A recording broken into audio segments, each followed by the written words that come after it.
How Could You Podcast? I'm Lauren Tocci. And I'm Ryan Tocci. And you know what else came out in 1999, Lauren?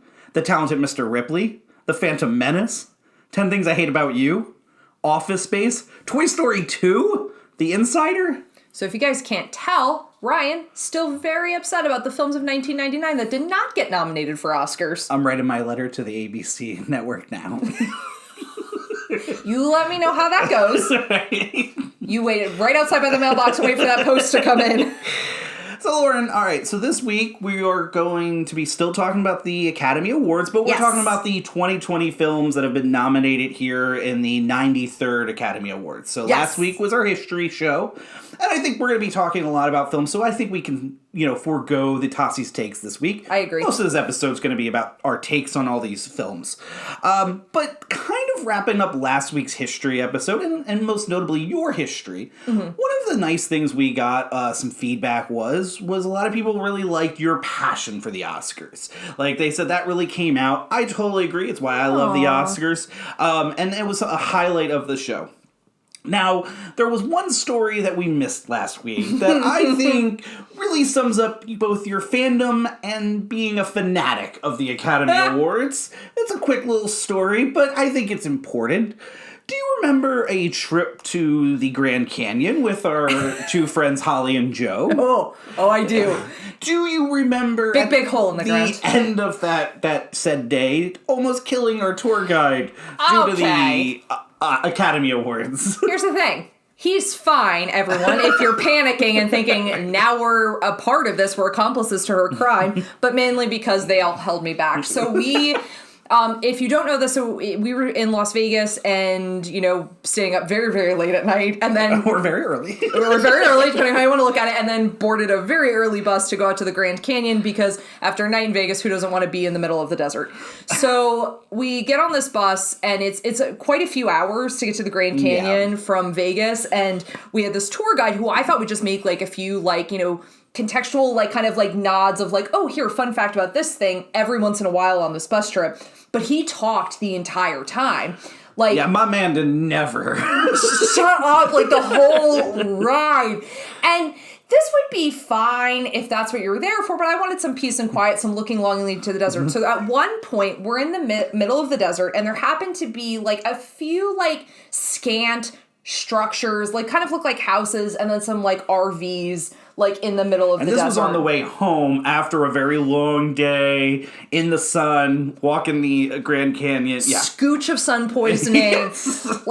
So we're on our way back, and now mind you, so the mental preparation of going, he's going to talk the whole way home. There's no way this doesn't happen. So we were in Arizona, but someone had brought up the TV show Breaking Bad, asking if parts of Breaking Bad had been filmed. Now, we're in Arizona, but had been filmed because the terrain looked similar, and I think it was just someone probably Breaking Bad fan and was like, oh, look, it kind of looks like the sets.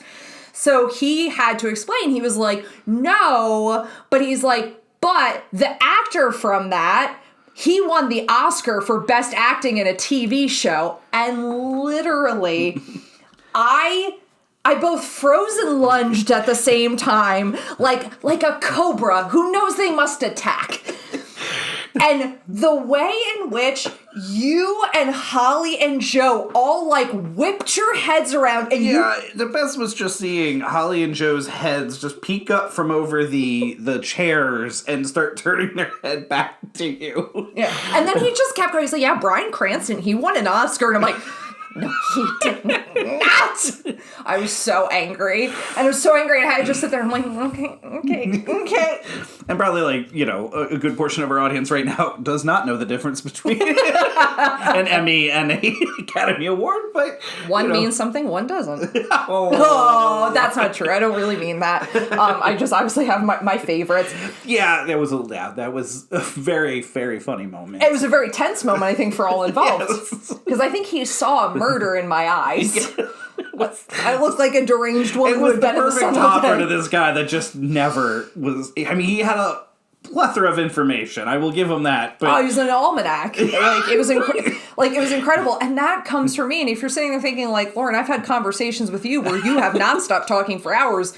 If I'm criticizing, you have to understand what this was like. Yeah, because last week's episode of our show, I think, was as long as a Academy Award telecast. So if you guys are driving to the Grand Canyon and you need accompaniment, last week's episode will certainly help. But yes, and we will get the Academy Awards and the Emmys not confused. We will not get them confused. Don't even joke about that. But we are here to talk about this year's nominees, to offer our predictions for Sunday's telecast, which telecasts on ABC. I'm really excited to talk about these films. I think we've mentioned a few of them in our Tocci takes previously, so you may know that we already have like kind of a few favorites. But so here's how we're going to handle the episode, everyone. We're going to start with Best Picture, and then we're going to work our way through the major categories. I highly encourage you to watch the shorts. There's an app called Shorts TV where you can watch this. You can actually support local theaters, or obviously we would say support the Frank Banco Whalehouse Cinemas. You can pay to watch the shorts for them. You can still stream it from home. The shorts are oftentimes really compelling and interesting stories, up and coming filmmakers, really not backed by studios, doing it for the love of the art. But we're going to, because we figure most of you listening have probably only heard of or seen some of the films that are nominated for your top categories. We thought it'd be best to kind of handle those categories in our episode today.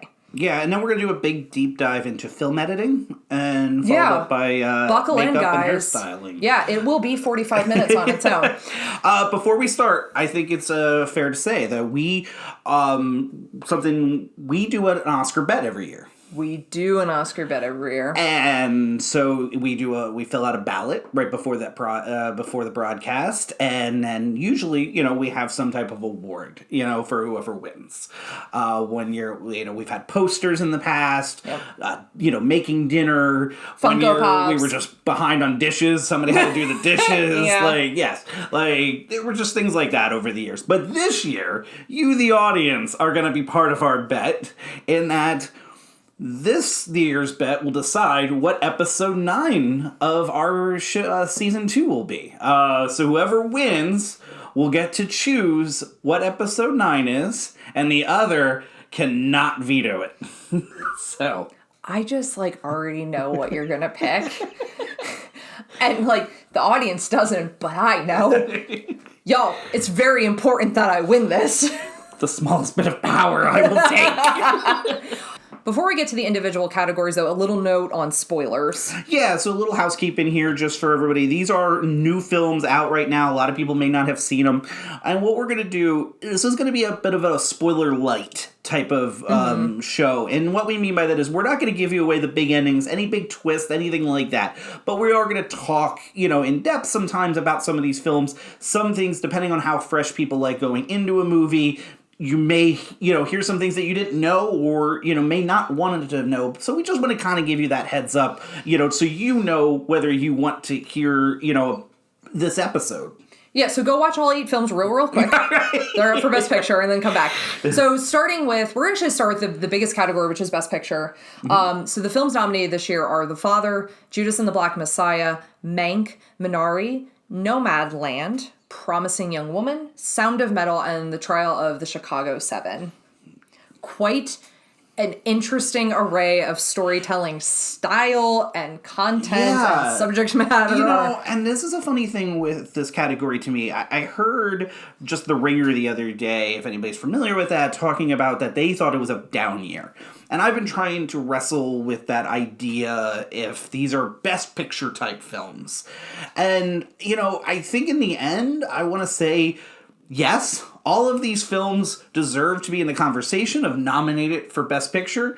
I don't know whoever ends up winning in the end will be this film that, has a Rocky or, even a, Schindler's List, Braveheart type of memory to it, but it's a good year. It's a really good year. Yeah, I remember you telling me that comment about The Ringer, and I love The Ringer podcast, obviously, or their subsidiary podcast as well. But I couldn't disagree more. I think there are a lot of solid films here, a lot of solid storytelling. I think the difference in the pacing of the year is having an effect on people where they're either not as engaged or feel like the race is really divided because the campaigning has been so different. Also, these films were promoted, marketed, and shown in ways in which Oscar films normally wouldn't be. So I think that kind of changes the dynamic of these conversations. But I would make a case that quite a few of the nominees up for Best Picture are Best Pictures any year they come out, and I think a few of them can definitively stand as classic cinema, or cinema that really changed some conversations. Out of these films, do you have... What are the ones that stand out to you? Oh, it's really... Well, let's actually start with this. Do you have any that you don't either think should be in the race, or you would eliminate... Like, you know right off the bat you don't think it's a Best Picture? So, here... Okay, so let me say this. I enjoy these 8 films. Mm-hmm. I think there are some to me that are more Best Picture-like than not. And I'm not going by, like, old Academy definitions, because I'll say this. The movie The Trial of the Chicago 7 is 100% a classic Oscar Best Picture. I mean, like, 15 films just like it have won Best Picture before. To me... Of the Best Picture nominees is the one that if I had to, like, toss one, like, get it down to 7, that'd probably be the one I would kick out. I would say the other one I would kick out if we were doing, like, our traditional 5, like, Academy years past, it would be The Father. And I loved The Father. I think that movie's genius. I think it's edited brilliantly. I think it has a really interesting perspective of how it deals with dementia, both haunting and entertaining. It's a really hard movie, I think, to even pinpoint, like, how you feel when you're done with it. But if I was eliminating 2, I would eliminate those 2 from the race. It's understandable. I would agree with you. I think one thing I really love about this year's race is I don't have a film that I dislike, and I think you're kind of saying the same thing. I'd be happy with anybody that won. I know in years past we've had some films, notably Green Book recently, obviously. Sorry, everybody. One year it was Boyhood for You and I, which that was in the talk, and we were very not the same. That. This year is not one of those for me. I'd be happy with any single one of these films. I agree with you. The Trial of the Chicago 7... It doesn't feel like... You and I slightly disagree in that I feel like it's more of an Emmy film. Like, I feel like this would win, like, a movie, for a miniseries. It's nothing against it. And I'm going to be arguing for it to win another award probably a little bit later in this show. Yeah. But that would be my only note to it. Please understand, it's not a criticism. And you and I have been having these conversations recently of, like... When you put something up for awards and you naturally you start comparing 8 films that are not alike in any way.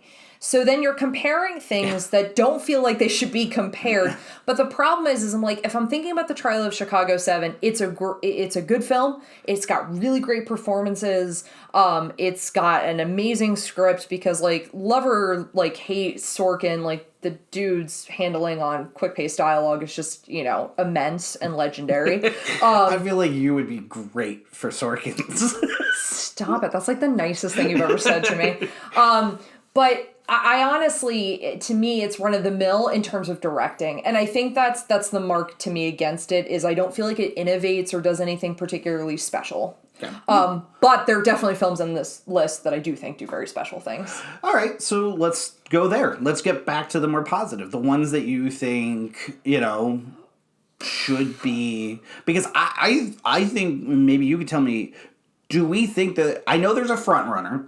And for this. Yes. But I feel like this is a year that's a little more unpredictable in that I don't think it's a lock that we've felt in some years past. To me, in my mind right now, there's a 3-way tie. Now, this is personal choice. I'm not necessarily saying who I think will win, but to me, it's a 3-way tie between Judas and the Black Messiah, Nomadland, and Promising Young Woman.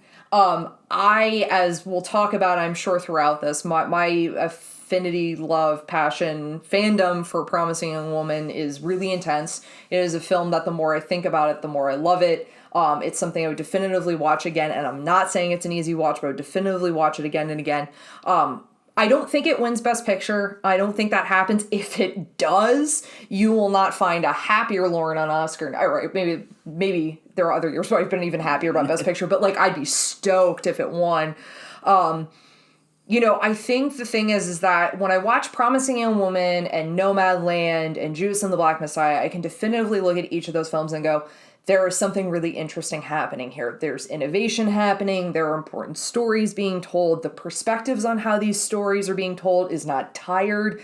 And I think that's the thing why I can kind of point to those three films and go, of merit, deserve to be a Best Picture, because I think they're doing something interesting. I mean, what Chloe Zhao does with Nomadland is intensely innovative. Like, just the, kind of like cinema verite of like, hey, we're just gonna pop Frances McDormand into these like, these communities and just let her exist and be and roll tape. Like, it's incredible. She found some strange way to make a documentary and a film blend together and seamlessly, and then just 100%. Gave you the most Americana, beautiful landscaping shot film that you could imagine, and in a year that I think we probably could use, right? Like, a lot of us who are kind of been stuck in home, and you're not getting out and being able to travel and to see these beautiful landscapes. Fantastic. Well, yeah, it did. It felt transportive. I think it took things that I think are ordinary, or kind of like the towns that you drive by on the interstate, like that you're not really stopping by, like, or what is the term used to be like flyover cities, like, and it really highlighted the beauty of those places. The fact that, she captures so many sunrises and sunsets seems like particularly important and significant, because I think that's when you can make landscapes shine their best. It's a beautiful film, and it's not, the story itself, it's weird. If you describe the plot, it sounds really simplistic, but it'll make you be incredibly introspective about what do I want out of my life? Like, what do I want this kind of these spaces I occupy to look like? What importance does travel have in my life? What importance does feeling self-sufficient, being free? What does being free really mean? Like, it's a really complex argument in a very, very simple storyline. Yeah, I mean, and it's funny because you're saying that, and I agree, it's a positive of the film. It's what I love about the film. It also could be the one knock on the film to winning the award. It's not the most in-depth story of these films. You are right. You are right in that, because it's not... But I don't know, like, there's something... It's so beautifully metaphorical, and I think it's... I think anyone can transplant themselves into that role. Like, you and I have talked about this endlessly. Like, if you love the book Wild and you love the book Into the Wild, you should watch this movie because you're going to get those same feelings from it. Definitely. So, well, I'm with you. I think Promising Young Woman is a film I would be shocked to see it win, but I would be hands down right with you clapping.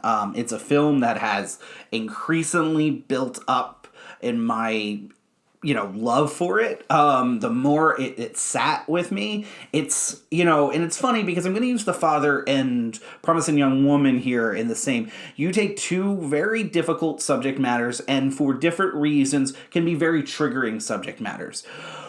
But what these two films do, as opposed to what films have done in the past that have been nominated, is I feel like they're both rewatchable. They're both films that you can sit in and enjoy while still finding the message and feeling the emotion of the films. And that's something really, quite, wonderful about both of these films and how they're done, because they're not easy subject matters at all. Promising Young Woman, like I said, I mean, that is just a phenomenal film.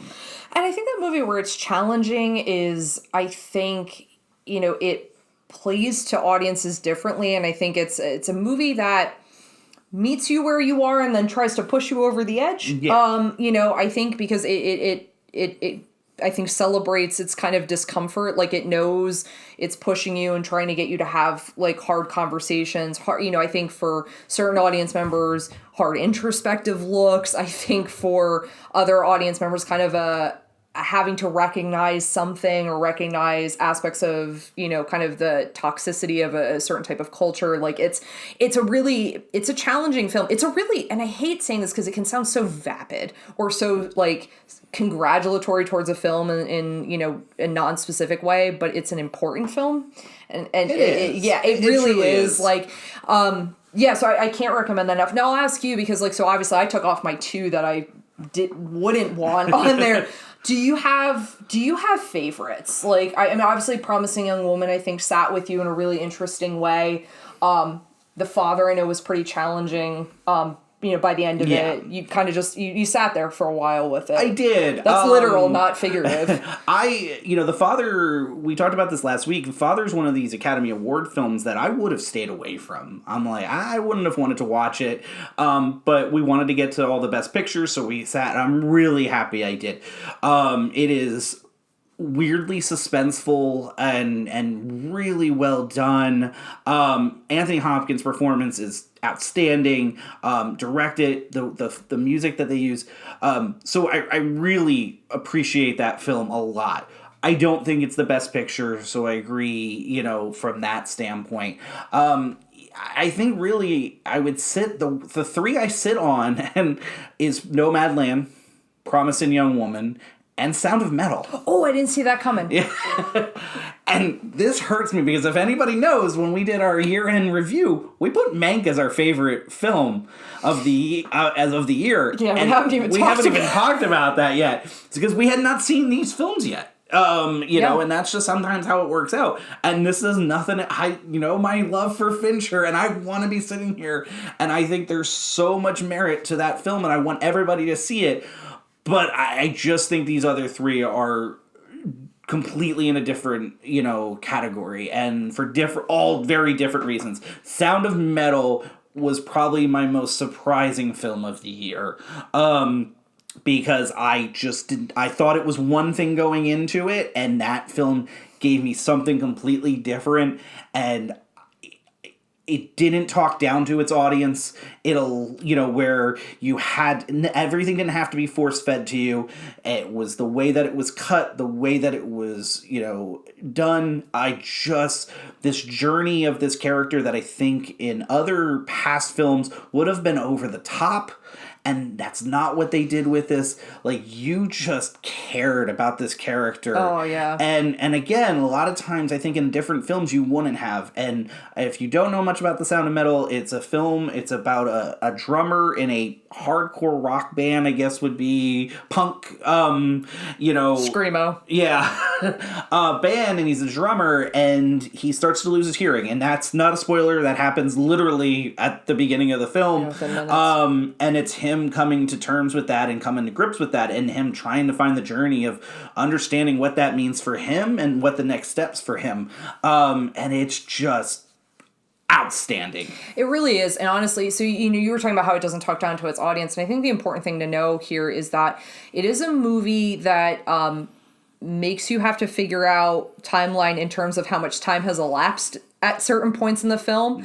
So you have to be willing to kind of go, I don't need to know exactly how long it's been in between these, like, sections of his journey. Like, I just need to experience him in these moments. Like, almost like if you think of them as, like, vignettes of, like, this is him at this point of progression, and I know there's some time in between, but I'm not going to be told how much time was in between. Right. So you have to be okay with that. It's very different than something like The Father, where it's, it's messing with the timeline because they want to kind of, mimic to some degree the experience of having dementia. Whereas this, it's like, no, you just need to meet this character at these different, particular, like, poignant moments in his journey of, like, kind of rediscovering himself.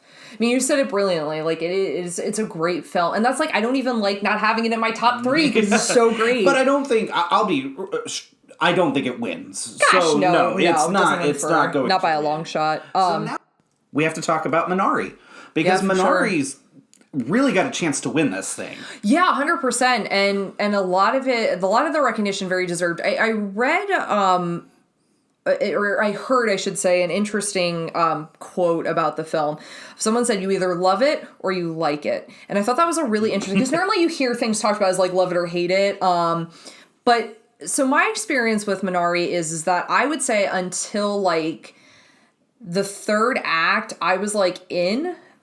Steven Yeun's performance, and I know we'll talk about this a little bit more later, is insanely brilliant.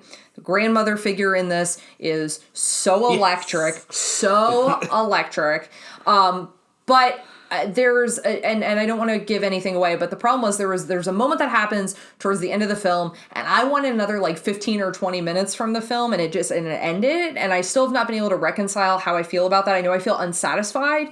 But that being said, it's a really beautiful family story. It, essentially takes those, like, a family kind of, so it takes place in the 1980s. So the comment I was going to make is like your typical like family on the frontier kind of vibe, but it's not that, obviously, because it takes place in the 1980s, but they're a family of immigrants, and they are, so the first generation born in this country are the children who are somewhat the focus of the film. Yeah. Particularly the son. And, they decide they want to make a farm and that they are going to grow Korean vegetables. Like that's the idea behind it, is that he feels, so the father, who's played by Steven Yeun, he feels like that there is enough of a Korean population. Steven Yeun of Walking Dead fame. Oh, Walking Dead fame.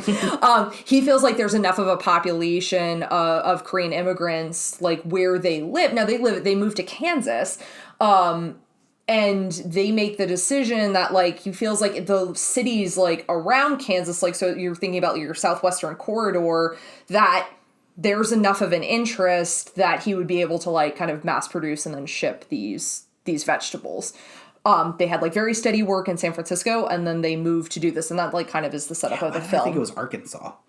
I'm almost positive it's Kansas. So what are your thoughts on Minari? You did that on purpose, didn't you? I'm torn on this. This is one of those films that happens sometimes where I go, I think... You're right, it's Arkansas. If anyone could hear me, I was like, I need to look that up. I think he might actually be right. I was kind of right. It's Arkansas. I was close enough. This is one of those films that I think would deserve to win a Best Picture, but it's not necessarily one of my favorites. It's like you said, it's a beautifully shot film. It's a wonderful story. They don't get trapped in a lot of tropes that I think films like this could. Particularly family dramas. Yeah. Yeah. One thing, and this is just a personal thing, I don't love films with marital strife. And there's a little bit of that going on in this. Yeah, it does make you very uncomfortable. And I'm going to say my mean comment, which I feel like you set me up here. What? I think one of the down notes to this film are the child actors. And I hate saying that. I cannot believe you're doing that on the podcast. I have to be honest with you. But they're the focus of the film. And to me, I don't think I've seen so many fantastic child actors, and this one is one of the down notes. And you and I disagree about this. I found those two characters to be slightly boring. Well, you and I disagree about this, Harley, because I don't think the son was, but here's the thing. I will say with the daughter, I felt like they didn't develop her enough, and I thought there were, like, really interesting things happening with, like, kind of the push and pull of, so essentially you have in here one parent who was very committed to this farming lifestyle and one parent who was not, and that's where the marital strife comes into play. And they kind of set the children not in opposition, and I think that would be more the tropey fashion, like, but there's definitively, you can tell that the kids kind of react to things differently in relation to their father. And I felt like there were these really, like, kind of interesting moments that were, like, started with the daughter and then never really came to fruition. Yeah. And I wanted more with it. That being said, like, the film is beautifully shot. It's got a really interesting, I don't want to say not cameo, but very, like, supporting moment from Will Patton. I love Will Patton. It's the way Steven Yeun plays off of Will Patton is some of my favorite moments in the film, because Will Patton, so it's Arkansas, and Will Patton plays someone who is like a religious zealot, and he's, like, very, very devout, and at, like, to the point, like, on Sundays, like, when they go to church service, he, like, carries a cross up the road. Like, he is very, very much, like, a man of faith, but in, like, a really, like, an over-dramatized, like, fashion, like, more than just religious. That's why I'm saying is that I'm not trying to be negative towards, like, religion by any means, but, like, how Steven Yeun, like, interacts with him is phenomenal. It's comedic at times, but not mean. Like, just, there's definitively, like, a divide between how they kind of approach life and how they approach farming. And it's a very odd couple that really works. Yes, because it's interesting when Will Patton shows up, you're not really sure what the purposefulness is of, like, him being there. Like, because the thing is, like, you get the sense that Steven Yeun, like, has a really good plan and, like, how he's gonna, like, you know, kind of, like, you know, farm these fields, and he has some ideas about how that's going to happen, but you realize he, like, needs that, like, little bit of extra expertise of someone who's had their hands at this for a while. And being in that, you know, from that land. Yes, exactly. So, like, not knowing, like, how to toil the land as well as, like, Will Patton would know, who has, like, obviously grown up here. You get the sense that he has lived there his whole life. So they're played off of each other, like, in very, very interesting ways. I almost could have done with if the film had really just focused on their relationship the entire film. I completely agree with you. Well, yeah, I know you do. And that's the thing. I think that's the positives to the film. You know, now that we've discovered that I hate children, evidently. I mean, it's really how it's going to sound to him listening. You know, the highlights are the adult actors in that. Steven Yeun is fantastic. Will Patton is fantastic. And I apologize, her name's escaping me. I know we'll talk about her later, but the woman that played the grandmother was phenomenal. And even the woman that played the mother or wife, depending on how you want to describe her in the film, she was terrific, I thought, at moments. Wait, never mind, it'd be a major spoiler. I can't say. There's a moment with her that I can't say because it really would spoil something of the film. So I do highly recommend people watching it. Oh, it's a film, I think it's important, especially this year, and I think would be really wonderful to get the Academy Award. And I'll say this, your comment back to Nomadland, Slice of Americana, this Paris Fahrenheit, this is 100% a Slice of Americana. Definitely. So now that we've touched on all of the films, what's your pick for Best Picture to win this year? Are you asking me that's going to win or what I want to win? That's going to win. Let's help our podcast audience on their ballots. I think Nomadland takes it. Really? I do. I disagree. Oh. What do you got? Can I tell you? Yeah. I realized I said that and then I didn't know. Here's the thing. Can't argue with that. The Academy Award aficionado.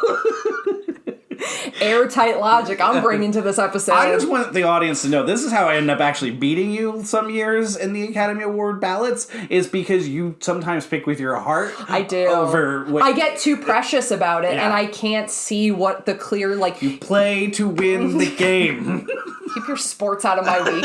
I really think there is a good chance for Minari. I think there's also a very good chance for Nomadland. If I had to pick today, I'd say probably Nomadland. I mean, obviously, I would love to see Promising Young Woman or Judas and the Black Messiah win. Actually, no, I'm sorry. I know what film I want to win that wasn't nominated for Best Picture, and that's One Night in Miami, which got completely hosed this year. Thanks a lot, Academy. But that being said, I do think Nomadland will probably win. All right, so we're both agreeing that in the end, Nomadland wins. I think we both agree that Minari is the one that may take it, you know, if there's a secondary. And I think we both agree that we want Promising Young Woman to win. Yeah. If we had to pick. But we're going to be happy with anybody. Yes. Awesome. And part of what informs these decisions, and these are really fun categories to talk about because they can make careers, and they sometimes make the biggest, like, Oscar magic of the night. We're going to talk about the acting categories. Oh, yeah. This year is, tough. And I say tough in that I think you and I have had a lot of conversations. We've gone back and forth on a lot of these categories of who we think should win or may win. We're going to start with actress in a supporting role. So the following people are nominated in this category. I would like to call this category the Fun Grandmas Against Each Other Award. They're not all great. You know what? Never mind. So it's Maria Bakalova in Borat's subsequent movie film, Delivery of Prodigious Bribe to American Regime for Make Benefit Once Glorious Nation of Kazakhstan, Glenn Close in Hillbilly Elegy, Olivia Colman in The Father, Amanda Seyfried, Go Lehigh Valley in May, Allentown represent. and Yoo Jung-yoon in Minari. Which, there's a lot of... Yeah, you know what? There's only 2 grandmas in this. There's 2, but they're like the fun grandmas. Yeah, fun and that's going to be Glenn Close and Yin Jung Youn. This is a cool category because I think this is the most wide open of all of them. I could see almost anybody winning this category. So I'll ask you. Because considering Jodie Foster won the Golden Globe for this category and is not even nominated. Yeah, and the person who won for comedy is Maria Bakalova, so there is a hot chance that Maria Bakalova has reason to think she might take home an Oscar for Borat's subsequent movie film. I would just like to point out, before we get to it, what did I tell you the morning after we watched Borat 2? You said she should be nominated for an Academy Award. And you laughed at me. Yeah, I guffawed. I hit my knee. I thought, what a fool. She was so good. She is. In a weird movie. In a weird movie. And the thing is if you know about the history of the Oscars, you know comedic performances are too far between, not recognized in any significant way. It's often a surprise when they're nominated. Yeah. In any capacity. So this being, we'll say that unfortunately the supporting role seems to be when it does get put in there. Yeah, I think it's because everyone feels like it's like the safe one to put it in. So I'll ask. I think I know the answer to this. Who do you want to win, or who do you think will win? Like I said, this is wide open. Weirdly, as I love Olivia Colman, and I think she is great in The Father. She's amazing. I thought I wouldn't think that she should have been nominated, but in the end, I get why she got nominated. She's probably who I'm rooting for least, only because she just won an Oscar, yes. So I'd like to see one of these other. In the end, I'm rooting for Maria Bakalova. I really did think she was great in that film. I think it would be a lot of fun to see her win. So that's what I'm rooting for. But then there's the Glenn Close of this. So yeah, here's the thing I'll say. Here's my note on Glenn Close. So Glenn Close has never won an Academy Award, and if you're sitting there going, what? No, yeah, she's never won an Academy Award. She should have won 2 years ago for The Father, or not for The Father, for The Wife. That would have which would have been Olivia Colman. Which is one Olivia Colman Olivia won. Colman beat her. So, and nothing against, because I loved Olivia Colman in The Favorite, but Glenn Close was incredible in The Wife, and she really should have won. My feeling is this, and it is with nothing against Glenn Close, and as many people probably know who have watched the Oscars in years past, oftentimes there is kind of the lifetime achievement aspect of people winning. It's kind of a tradition for the role they shouldn't have won for. And there are plenty of actors, and we could do a whole episode just about that alone. My feeling is this. I think Yoo Jung-yoon from Minari should win. She is incredible. She's the best part of that film. And I say this, I love Steven Yeun's performance, so please understand It's not a knock against his performance remotely, but she is incredible. Truly, truly a delight to watch, and really incredible emotional performance, and not in that big Oscar moment way, but just really cool performances. So it's really hard for me. I listen, Glenn Close certainly deserves an Oscar at some point in her life, but I'm picking, I think we both agree. Glenn Close is really good in Hillbilly Elegy. Sure. It's not one of Glenn Close's best performances. Can I tell you, it's not about her performance. It's a middling film. Yeah. I mean, it's a fine film. It's just not in the Academy Award. Would we call it fine? I think I enjoyed it more than you I think did. You did. Yeah. But I think the problem with this is I agree with you. If Glenn Close wins this is the Lifetime Achievement Award, which happens. Which would be fine.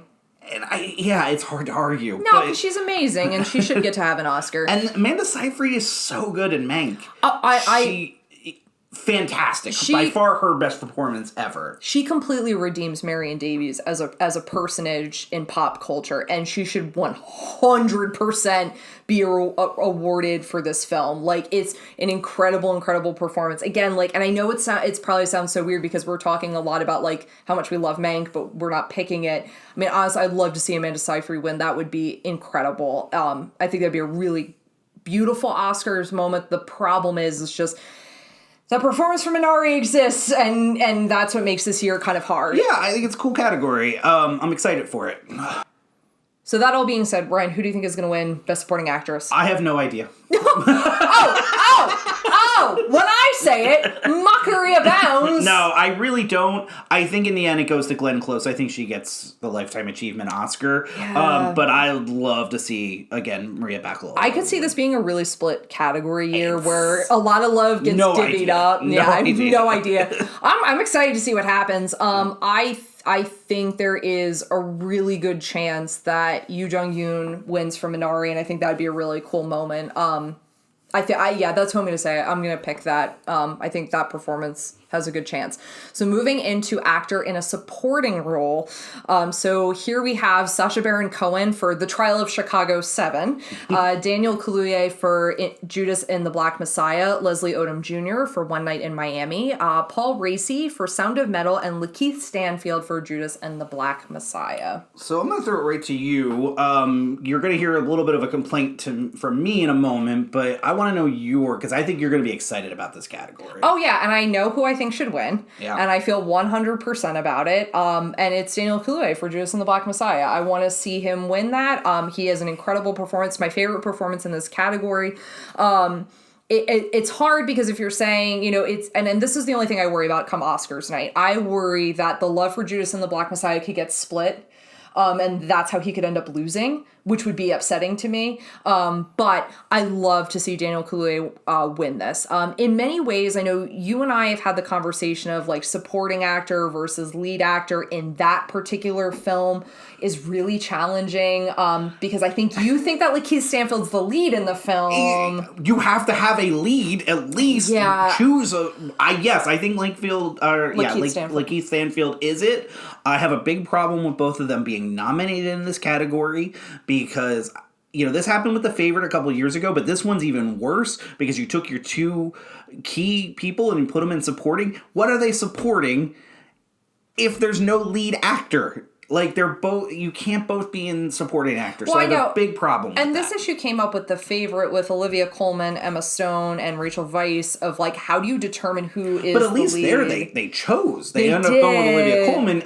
You and I disagreed. We completely disagreed that she was not the lead in the film. But this is one where I just don't see it. And now I have a worry that Daniel Kaluuya could end up getting kind of hosed out of what should be his Oscar because that's going to split some of that vote. Yeah, I hope that's not the case. He deserves it. It's an incredible performance. His turn as Fred Hampton is just incredible, and I think it should be awarded. And it's nothing against, like, I love Leslie Odom Jr. in One Night in Miami. Obviously, as you can tell from earlier in the episode, I think this film should have gotten a lot more attention than it's getting.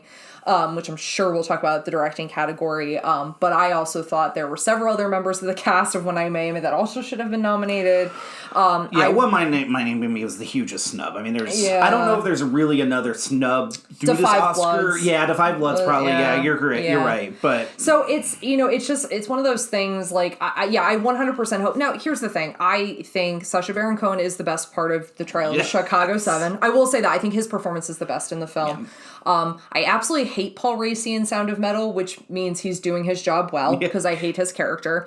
I don't know if you're supposed to hate that character. But I do. But I get where you're coming from. And there was a moment that I feel what you're saying. To me, I don't know if that's... Again, I look at this category and it's Daniel Kaluuya's. I mean, there is no doubt. And the only one I would make an argue for is I think Sacha Baron Cohen is so good in The Trial of Chicago 7. I would love to see him win as well. I don't know if I could root for him, though, over Daniel Kaluuya. I will be cheering if he wins, but I don't. Yeah, it's one of those unfortunate things where we've talked about the splitting thing, because I think Lakeith Stanfield does a great job in Judas and the Black Messiah, but, like, Daniel Kaluuya's performance is a whole nother level. Absolutely. And I just want to see this happen. I want to see him awarded for this. He was incredible in Get Out. Like, I want this to happen so badly on Oscars night. Like, to me, there is only one category, and we're going to get there, that I think is a lock for the entire evening, and deservedly so. To me, we shouldn't even be having this conversation. It should be, no, Daniel Kaluuya is going to win it, because that would be incredible, because he's so amazing in it. The Sacha Baron Cohen thing, I think he's a great actor. Like, I really do. If you're going pound for pound performances, I don't think Sacha Baron Cohen. It is, but I don't think it's of the same level. But you're right. Him as Fred Hampton is just. It was. I loved every second he was on the screen. He was great. Absolutely great. So, who do you think will win? I think in the end, I think Daniel Kaluuya still wins. Am I pronouncing it? Kaluuya. Kaluuya. Okay. I know sometimes I run it a little together. Also, that's our Northeastern coming into play because we run our syllables together just by natural. My Ryan's take, though, I do want to throw that in here. His SNL episode from a couple weeks ago, so good. Meow. Out of context, you're gonna think I've lost my mind. Oh my gosh, he had that immediate turn as an SNL host where you're like, he is going to keep getting asked back because he was so funny in every skit. Like he's won me over in the last couple of weeks because you and I had talked about him and I wasn't 100% sold, and I am all in now because between this and then the SNL performance, he's phenomenal. I can't wait to see the next thing he's in. Yeah. And I hope I do in the end. Like I said, I think he does win. I don't know who else would beat him except for maybe Stanfield. Like, could he slip in there? I mean, a lot of people. It's not mine. I would be disappointed to see him win because I don't love his performance. I know, but I do love Lakeith Stanfield. I know you're a much bigger fan. Yeah. Well, and the Daniel Kaluuya thing I always think is interesting because I remember like when we would talk about like him as an actor. I think that came off of like in Black Panther. He definitely has that role where you're like, okay, during the sequel, that role's going to get developed more. Yes. So you get so little with him, and I think that's why it was a little like. Where's kind of the chops here? And that, like, but this performance, it's just like, anything he's in, I will want to see because it was incredible. So you're saying Daniel Kaluuya? I think, yes. I will also say the same. Yeah. I think that's who will win, and I think deservedly so. Let's move into actress in a leading role. So nominated this year is Viola Davis in Ma Rainey's Black Bottom, Andra Day in The United States versus Billie Holiday, Vanessa Kirby in Pieces of a Woman, Frances McDormand in Nomadland, and Carey Mulligan in Promising Young Woman. Good category. It's a really good category. It's an interesting category. Again, I don't think anybody has it locked.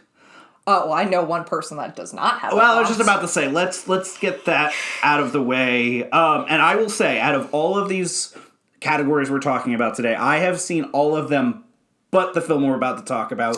You have seen all of them. So, yes. And that was Vanessa Kirby in Pieces of a Woman. Yeah, and no. Yeah. Just no. So it is a movie about, it's incredibly, incredibly tragic. It is a woman who has who gives birth and her child dies very shortly after. It is incredibly, incredibly tough to watch.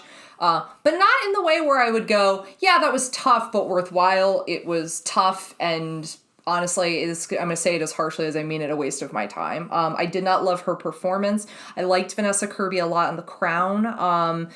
But I did not connect with this performance. I honestly blame the filmmaker in this. I think just the choices that were made and how the story was unraveled did not give her a space to really shine. I think she has one really good scene that will 100% be played at the Oscars, and you'll see it and you'll go, but Lauren, that's a great performance. It's the only scene she's got in the film that I think highlights that in any way. It's a really, honestly, it's a very tough and I'm going to be very honest, really go into it cautiously. I would think incredibly, incredibly triggering for some. So you're saying Vanessa Kirby, it's an honor just to be nominated. Not a shot in hell.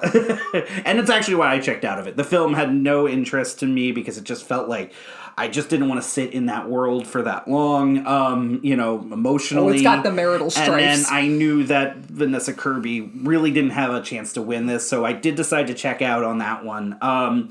So moving on then, now you got 4 great performances.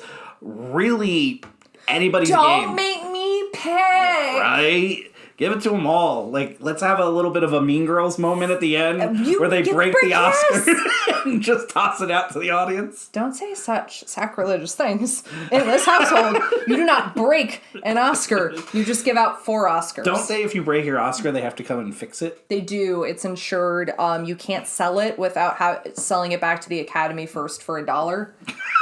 Yes, you have to offer it to the Academy for the amount of $1, and then the Academy will give you $1 This is for why your I can't Oscars. find it every year on eBay that I'm trying to find to get you one. Lovebug, I completely believe you try and look for an Oscar for me every year. So this is an interesting category because I feel like every day I change who I want to win, except I think in the past week I've gotten very solid about who I think should win this category. I know who that's going to be. Who is it?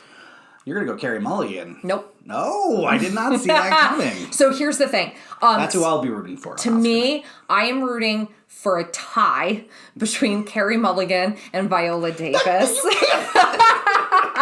But here's the thing. So Viola Davis's performance in Ma Rainey's Black Bottom is so incredible. Like you can't take your eyes off of her. And the character of Ma Rainey, if you've read the play or if you've seen the movie, it is a harder to love character in that she's harsh at times, but like reasonably so. And I think Viola Davis, in just her acting prowess, you're just like never mad. Even in the moments where I think she's supposed to be a little harder, you can't help loving her. She's incredible. And you know, she anchors that movie in a really, really important way, and it's something that I'll probably talk about a little bit more later on.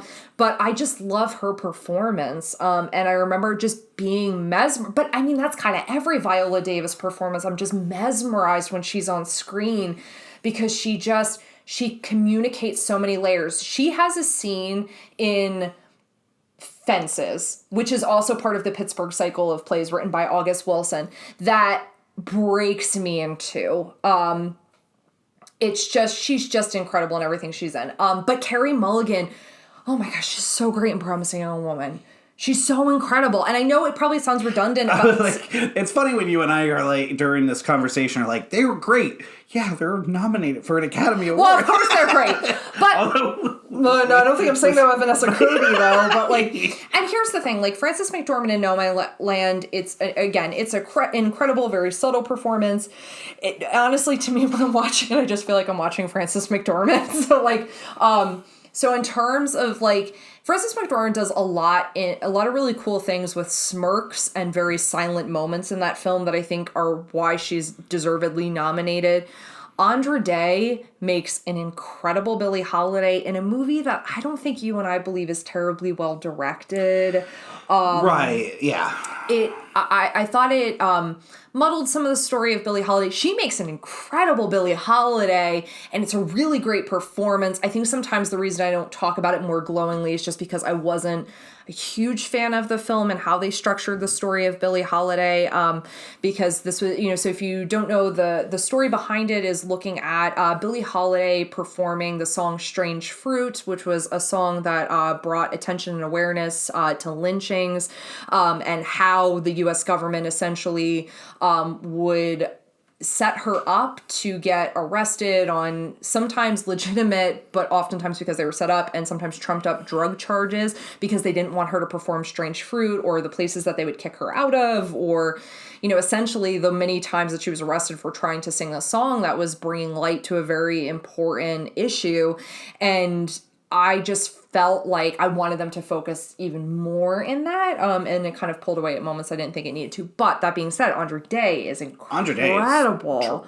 Incredible. Yes, it's the right word. She's incredible. And when you watch, and not in that like mimicry way, like where sometimes like an actress or an actor plays like a historical figure, and you're like, oh, okay, I don't think I'm the biggest fan of Gary Oldman's turn as Winston Churchill, but it's like, who does the very Churchill thing. Yeah, it's like right. This, I'm like, it's not that I'm aware I'm watching Andra Day, but I also just feel like I'm watching Billie Holiday. Like, it's a really, really great performance from her. Like, I'd love to see her act another. Do you want to do your little drop on our Andra Day story? So one time, we went to an event, and we got to the event early. Shyamalan, we've talked about it on this show. That's right, we have. So it was M. Night Shyamalan's Halloween party, and we walked in early, and we happened to be there at the beginning of or the ending of like what essentially was the pre-party, but they did a VIP party before. Yes. Like a very high-end, it's a fundraising event. Yes, it's a fundraising for children's charity. VIP, kind of hour or two before it. And we were front at the door to get in for our session.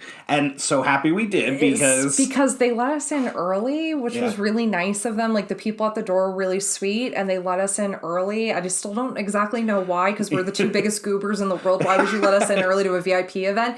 And I was standing about, I don't know, a foot away from Andra Day belting up Rise Up. Yeah. That was cool. I could, I could get so emotional just thinking about it because her voice was so incredible. And I was literally I'm not exaggerating. I was literally like a foot away from her singing. We just walked in and it's like, there she is. Because I literally grabbed you and I was like, that's Andra Day. Yeah. Because the VIP party, I think maybe was like 50 people, maybe. Yeah, maybe it was meant to be like more. a more intimate concert. Yeah, and then she did this concert for them and we got the last 2 or 3 songs, one of which was Rise Up, and we ended up And We Rise Up, is that the name of the song? And We Rise Up, yeah. But yeah, going back to the show, or the Oscars, she's incredible. I agree with you. Frances McDormand, I would like to see her win for this more than I would have liked to see what she got her Oscar, her last Oscar for, which was Three Billboards Outside Ebbing, Missouri. I think she's subtle but terrific. And then I think Carey Mulligan is just out of sight. Viola Davis, I agree with you. She's an awesome performance in this.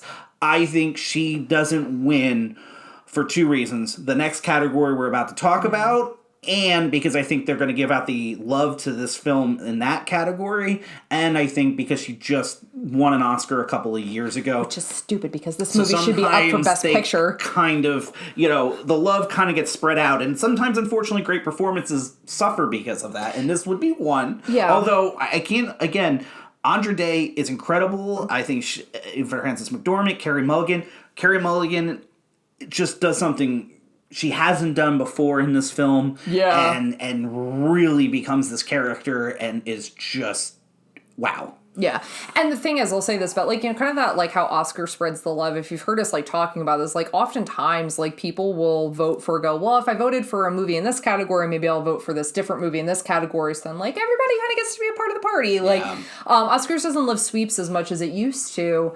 That doesn't seem to be something that I think will happen a lot.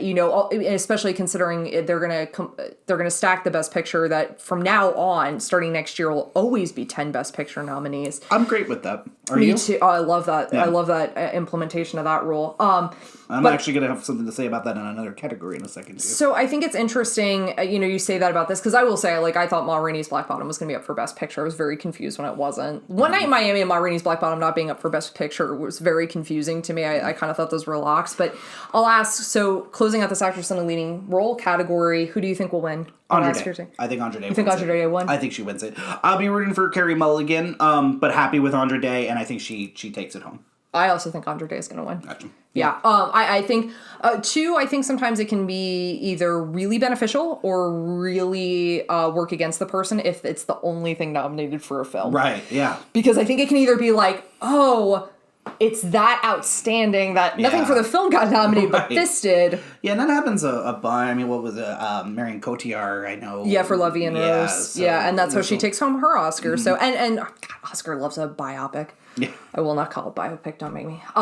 So with that, we are going to talk about actor in a leading role, which to me, this conversation begins and ends with 2 words, and I don't know how much more we need to talk about it. Chadwick Boseman, and I will say it on the podcast, and I've said it several times, and I've actually said it to my students, which is disturbing. I will burn our house down if he doesn't win.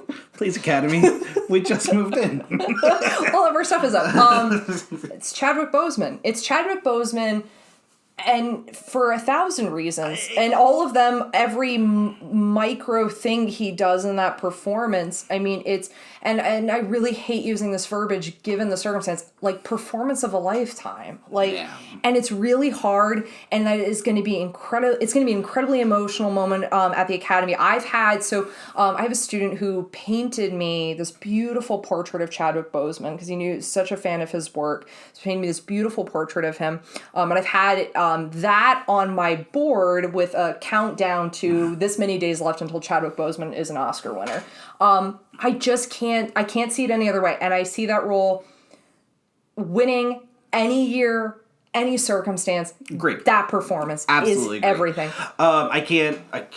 You are 100% right. And that's the thing that you have to, if you haven't seen it, you have to just say to people, which is like, the circumstances are so tragic. Yeah. But taking those aside, this performance deserves it.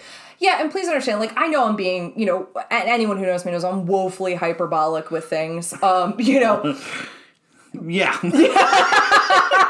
But here's the thing. I think this is a performance that, like, when you watch it, it, like, lives inside of you, and you think about, there's this moment that, all I'll say, there's a moment that happens with a door, and that's all you need to know. And he has this look on his face.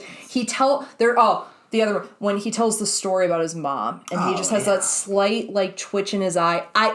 Everything about this performance. I was mesmerized by him. I mean, and there's no way to get around kind of making a comparison because it was our most recent one, but Heath Ledger when he won for the Joker and that performance, and we completely, at that time, he deserved it, and it was this type of performance in that, like, you could not take your eyes off of him during the film. 100%. And that's how Chadwick he is just, it broke my heart watching it legitimately because I think it just showed the amazing actor he was. And I think he's done that with all of his other performances, but this one was just a different level. And what we could have gotten other performances, it's just heartbreaking. But he needs to be rewarded and with this. And he's an incredible voice of a generation, and I think in a lot of ways, like, I remember this comment being made a lot in the wake of his passing of, like, we're only just starting to learn about how amazing Chadwick Boseman is. This is something we'll continue to learn.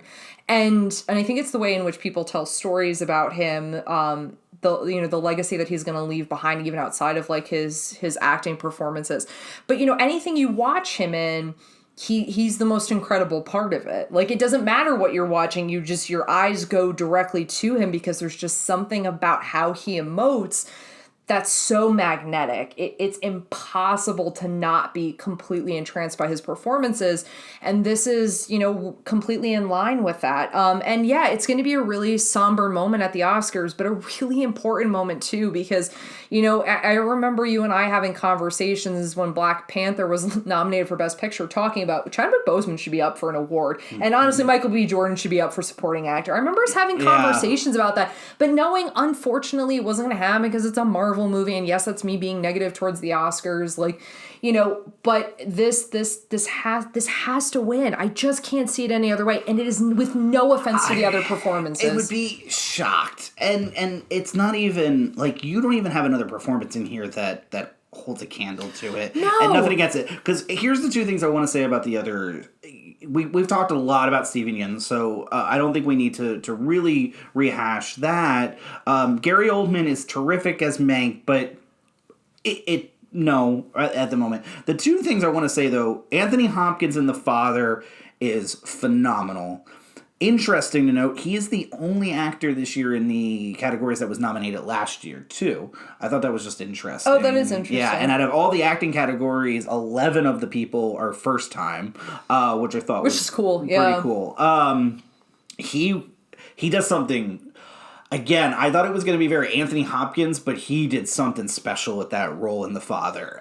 So I really want to highlight that. And Riz Ahmed, first...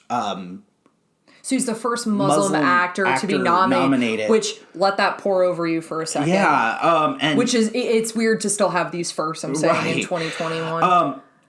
I cannot talk enough about that. When we were talking about Sound of Metal, and I'm not gonna sit in this because we're long into the show. And when I was trying, his performance is everything in that movie. He makes that film. I just can't wait to keep watching him as his career keeps going, and because that was just.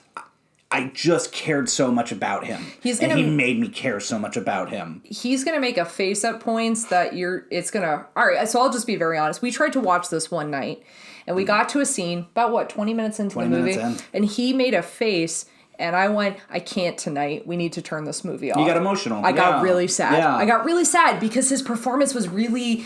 It was hitting me in this, and listen, and it's not that dour of a film. It's not. That's actually what I was just about to explain. I'm sorry. Yeah. It's not a super sad movie. It's just a movie where you're watching someone going through something that completely, irrevocably changes their life, and you feel like you are a part of that story, like you're a best friend along for the ride, going, I hope my friend's just okay.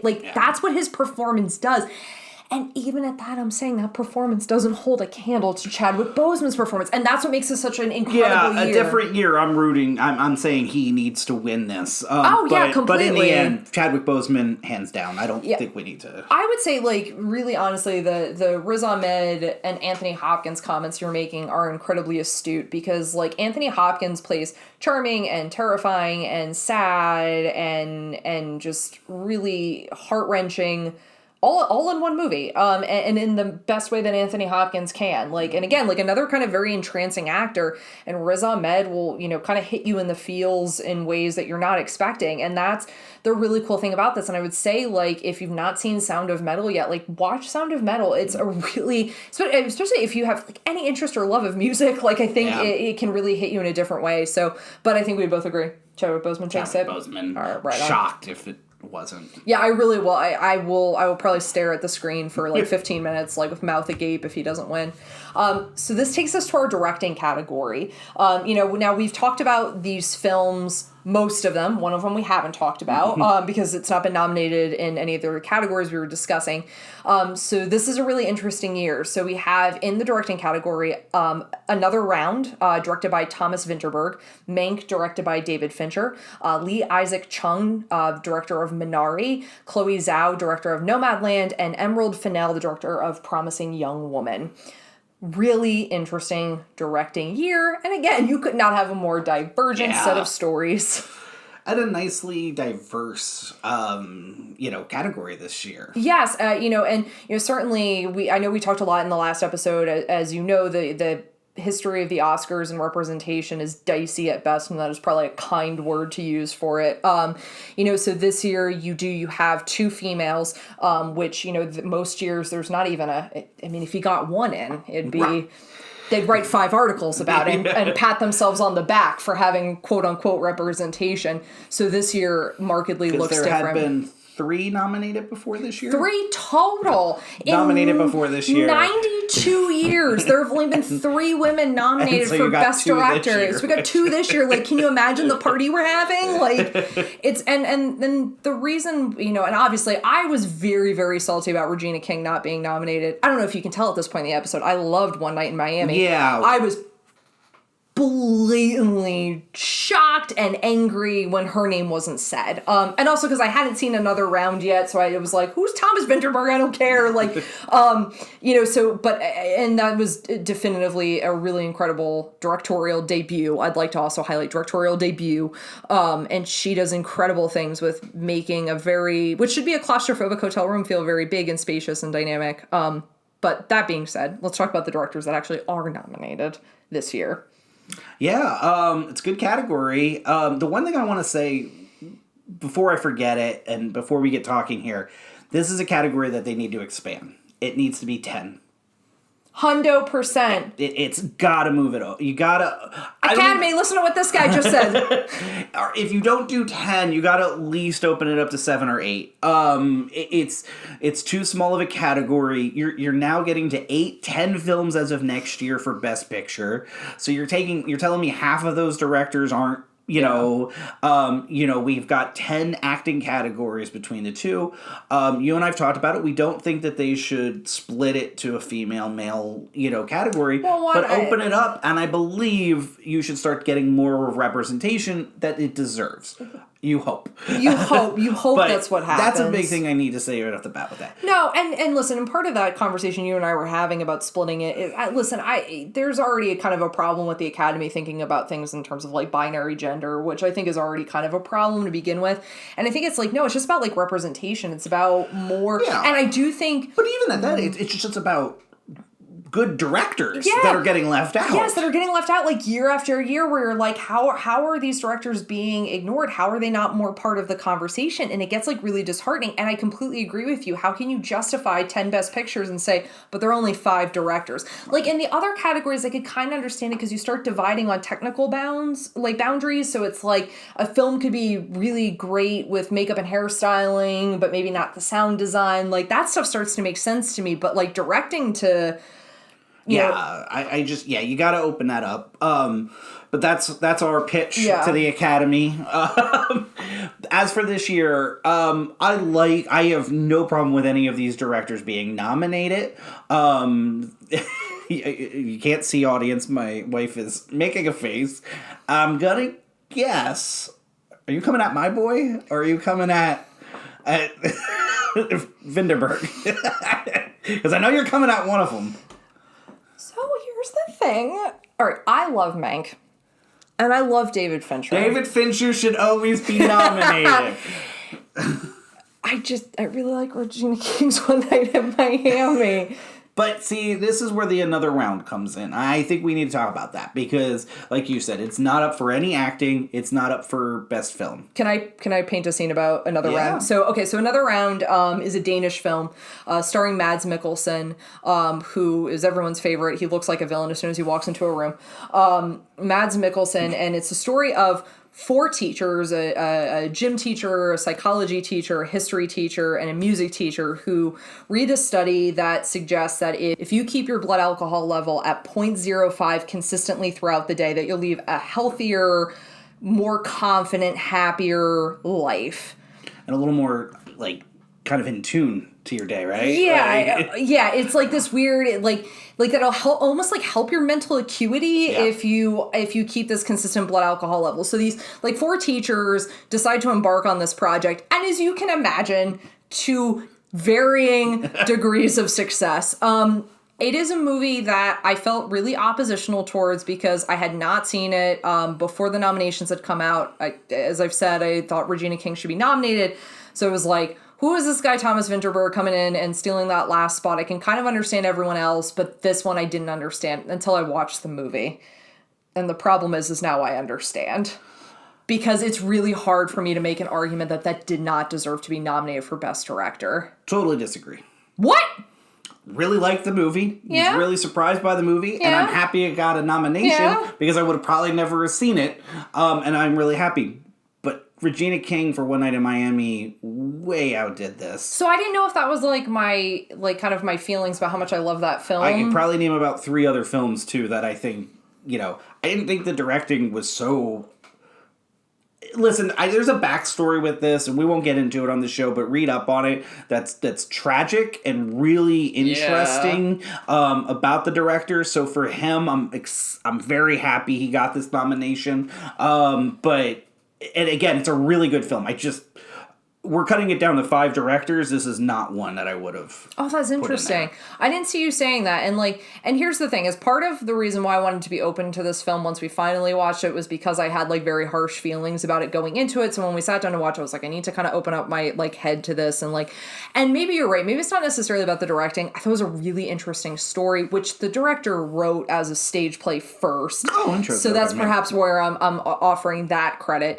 And then additionally, I love Mads Mikkelsen's performance. Now, you're not going to hear me again talking about it in the acting category because I think we've already covered why. I wouldn't necessarily say that he needs to take one of those spots. However, it's a really interesting movie. It's weirdly life-affirming and also weirdly sad and like it kind of like any Oscar movie. Like it's going to have its melancholy to it. It's got I think, and because I didn't know about it in advance, a very surprising ending sequence that I really appreciated. I think partially because I didn't know it was coming. So I think for me, it just got to be a happy... I know you knew it was going to be happening. But it still hit.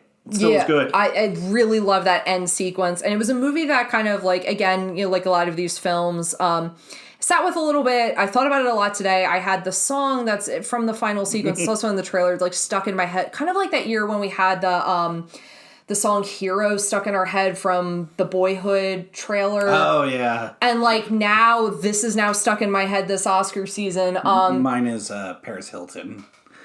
Oh, fantastic. Watch Promising Young Woman. So yeah, I Thomas Vinterberg does a fine job. I think it's a really interesting story. It was much better than I think I even anticipated it to be because, again, I was coming in Dukes up. But I don't know if that's the top spot in directing here. To me, it's really, there are two directors that I think it's their category to lose. I just don't know if it's going to be awarded that way. Chloe Zhao and Emerald Fennell. Yeah, I mean that's to me. It comes down to the two of them. It should be one of them. I mean, it's not shocking for both of us to say that, right? I mean, no, we're both talking about those two movies from the time we talked about Best Picture. I would agree with you. I think it's Chloe Zhao's to lose. Yeah. I'd be really happy if she won. Yeah. I've really enjoyed the more I've read about her and the perspective on this film. I really would love to see that happen. This happens sometimes with films. Like I had this with Gravity a couple years ago with Alfonso Cuarón, where I end up rooting for sometimes the director over the film necessarily. Yeah, I get and Chloe Zhao's the one for this.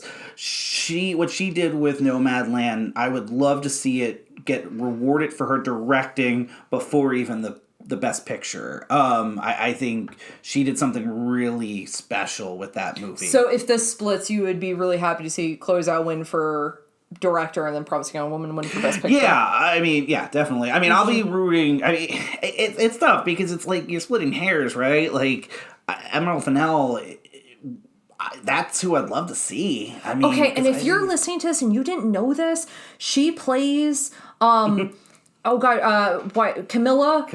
Parker Bowles in The Crown. That's Emerald Fennell. The director Emerald Fennell is Camilla Parker Bowles in The Crown, and I don't know why I didn't know this, but sorry. What I liked what she did with that movie, with Promising Young Woman again, was she just went outside the box with trying to tell that story. She, again, didn't play down to the audience at all. Well, and it's not even I think about that. I think she engaged the audience. Like, it was...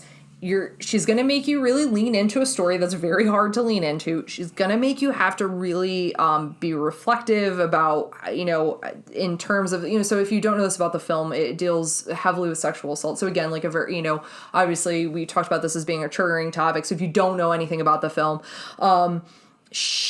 her perspective on how she handles this can, I think, make some people leave the theater like kind of fist pumping in the air going like, yes, that feels like vindication, that film, and some leaving going, oh God, I feel so uncomfortable about everything in life. Like it's kind of two reactions coming out of that film. Here's my spoiler light that I talked about that I don't know if we hit too much, but this is the thing I'll say about Promising Young Woman. The back third of that film is divisive and at best, and I think that ultimately, although you and I think it's where some of its strength is in, I think it hurts the film, both in a directing and Best Picture category. But see, and that annoys me, because I've heard this, like, dialogue about this film. I've read it in reviews, I've heard it in videos, people being like, oh, that ending, blah, and again, I don't want to give anything away, so I'm, like, really going to speak in generalities here. It really bothers me, because I think... yeah, it's jarring, and yeah, it's going to displace where you think this film is supposed to end, but I think to all of the ends of what she's trying to argue with the film. So it honestly really bothers me that people hone in on, oh, the ending was surprising. So what does that mean? It means that it did its job. Yeah, no, sorry, I know that got a little aggressive towards the end. Yeah, no, completely. And we have to give a lot of credit to Lee Isaac Chung. This movie feels so intimate. You feel like you're made to be a part of this family. And I think if you're someone who really values those kind of like frontier stories of like families like having to set out, and the interesting thing, and I know I referenced this earlier, so it takes place in the 1980s. You're not talking about the frontier. They're in, as I now know, Arkansas. Everyone gets confused about that section when they're filling out their maps. But, they're in Arkansas and they have this land and they have this house that's like kind of on a platform. And it's about the desire for him to create something new for his family. He believes that this is going to be the future that he can create for them. And as we talked earlier, there's a lot of tension with that. But I think the thing that Lee Isaac Chung does so brilliantly as a director is he makes you feel a part of all of these spaces. He really draws you in. There's a section where you're at a chicken factory, and you feel like you're sitting there with them as this process of, so it's like, I think it's called like chicken sexing. Like they have to check like the chicken sex and then like sort them. And you feel like you're there, and then you feel like you're in their house. It feels deeply personal in that way of you're being made to feel like you are I wouldn't even say necessarily a participant, but like a traveler on this journey with them. And it's something that he does this really wonderful job. And we talked about the idea of like Americana earlier of, filming kind of the process of growth and life and change in ways that are not like hammering it home. Like you don't see like Steven Yeun like in the fields for like shot upon shot upon shot. Like it's done so precisely and in a proportion that makes you understand that like, yes, this is the future he's building for his family, but being in these family spaces is just as important as that journey and goal. And I think that is that intimacy that can make, when you get to some of the more crescendo moments of the film later on, can make them hurt even worse because of how the director has set you up for those moments. Yeah, he does a really terrific job of weaving a lot of story into a really subtle type film. There's, again, kind of like you said, it's about a family trying to create a farm, but there's so much going on there, and he does a really nice job of the whole through line with it, and also it's a beautifully shot film too. Incredible. Yeah. So. And it makes you, because it reads with that like kind of glossy, nostalgic way we remember our childhood summers. Yeah. Like that, just kind of like flies are just like dancing and it almost looks like glitter. Not that they're annoying you and biting you. But, no, there's just like it's not sparkling, by any means, but it really deserves to be in this conversation. Except I will say, I do think there's one part that I really appreciate that he made sure looks kind of enchanting, and that's the Minari patch. Oh, yeah. Down by the creek. Mm-hmm. There's no spoiler in this, but I think that's the one space. The film's called Minari. Right, yes. I think that is one space that he allows to be kind of almost enchanting. Almost like I think we're supposed to see it like through the eyes of like how the sun sees it. Like, and I think that's a really important thing. So Lee Isaac Chung, and that's what makes this year so incredible. And as for the David Fincher of it all, I could do a whole episode about him, which we did a couple weeks ago when we did our 7 episodes. Yeah. So I don't have to sit here. You guys know my fandom on that. And I do think that Mank, he deserves this nomination for Mank. There's an argument to be made that maybe this year isn't... I'll be cheering it so loud if he wins, but at the same token, I think maybe there's other films this year. I just hope I get to see him get his Oscar one time. I think you will, but I think it's going to be for something more Fincher-esque. Not to say that Mank isn't, but it isn't. It's kind of like how I say... No, that's the problem. I think this is his Oscar film, and I think his other films aren't Oscar, Do you know? And I think there are many films he deserved it from. Obviously, I would make the case that he should have won for The Curious Case of Benjamin Button, because I do love that movie. Which he was nominated for. Yeah, and that's a very Oscar movie. Yeah, that's true. That's fair. But I think it's coming. There are certain directors that I think just chase that gold. Who gets it first, him or Nolan? Christopher Nolan? Ooh. Him. I think Fincher gets it first. I don't know. No, you know why? Because... Wait, hold on. I'm going back and forth in my mind. Because on one hand, I don't think Nolan's going to have that next film that gets the Academy all hot and bothered. Nolan's going to have to change a little of... That's the thing.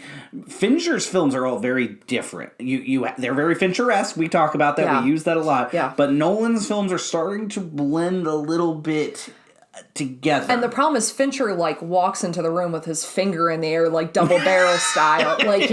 He's got a real fraught relationship with Hollywood. I think that's a good moment for us to kind of finally close this all out. So this is our last category of the evening. Best Director, who wins it? I think Chloe Zhao. Totally with you. Yeah. It's like I said, it's hers to lose. I'm with you, and I think she deserves it. She did something remarkable with that film. And so as we come to the end here, I'm going to ask you a challenging question because we have just talked about several films in really glowing fashion for an hour and 20 minutes about this year's Thanks for staying Oscars. with us. Yes, thank you, those of you who still are here. So if someone is listening to the podcast and they can only watch one of the nominated films, and it can be nominated in any category this year, what is the one film you tell someone to watch before Oscars night? Oh man, that is so tough. So tough. Deliberately so. Borat's subsequent film. I hate you so much. I want to say Promising Young Woman. I really do. I just know that it's not going to be for everybody. I think I go with Sound of Metal. Really? I do. Oh, wow. Yeah, I think that's a movie that's going to speak to a lot of people. I think people will really enjoy that film if they give it a chance. 100%. I think that's a good recommend. I don't think I don't think that's misplaced at all. Yeah. What about you? Jeez. I asked the question and now I have to answer it. Nomadland. I really think, I do think that there is a good possibility this is going to be Best Picture. I do really believe it should be Best Director. So I just feel like this is one of those films that feels really appropriate for right now, even though it has nothing to do with the times we live in, if that makes sense. I think it can work really well. I also think it's a film that can appeal to a lot of people because I think those like self-journey, self-discovery type stories work really well in a broad sense. But I don't know if people will approach this film because of how it's been marketed. Nothing against the marketing, but it's being marketed like an Oscars film. And I think you may go into it like I did thinking, this one's going to be sad. And then you watch it and you're like, this is super life-affirming. It is. It's slow, but it's... But not... It's got a little bit for something for everybody. It doesn't like inch along at a pace where you're in pain. Yeah. It's not that kind of slow. Like that's the thing. I think it's actually really hard to pinpoint. You know, my other pick obviously would be Promising Young Woman. But I'm gonna say if you can only watch one, watch Nomadland, and if you can sneak in a second, watch Promising Young Woman. I'm gonna say on top of that, every film we talked about. Oh gosh, deserves to be watched. Y'all watch Minari. There's not one film in this. All right, I'm gonna say there's not one film in this mix that's a bad movie. All have their merits. Yeah, and they all have reasons to tune in. So like, because here's the thing. Actually, I got the better answer for both of us. What? If you're gonna watch one movie, watch One Night in Miami. Yeah, that is the correct answer. Watch One Night in Miami so you can be mad along with me. All right, final question for you. What? What takes it, Onward or Soul? It has to be Soul. It's continuing that tradition in which increasingly Pixar films are making us all have existential crises. So it's gotta be Soul. No spoilers this year for Disney? You think that takes it, right? On, it's Disney. This has been fun. Yeah, this has been fun. I don't know if the audience is still with us. If you are, we appreciate it deeply. But this has been a lot of fun to do with you. But hey, do us a favor if you can. Leave a review on our podcast. Hit that subscribe button so you can get notifications. Follow us on Instagram at HowCouldYouPodcast. On Twitter at HowCouldYouPod. You can always email suggestions at HowCouldYouPodcast@gmail.com. Please, do it for me. Do it for Ryan. Watch the Oscars this Sunday. I mean, what else do you have going on? And then you'll at least know what this episode was for. Yeah, and until next time, see you down the road and enjoy the Odyssey.